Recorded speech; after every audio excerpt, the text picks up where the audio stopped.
Operation నార్మల్‌గా చూడండి అని చాలామంది ప్రొజెక్ట్ చేస్తున్నారు. Operation is safe for back pain అని. మీరేమంటారు?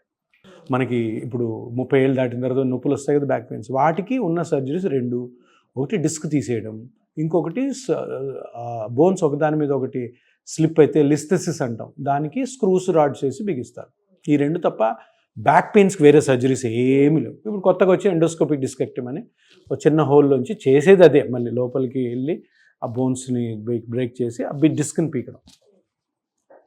అంటే ఈ ఆపరేషన్స్ ఎంత మంచివైనా కూడాను వాటి ఇండికేషన్స్, అంటే వాటి కారణాలు చాలా తక్కువ.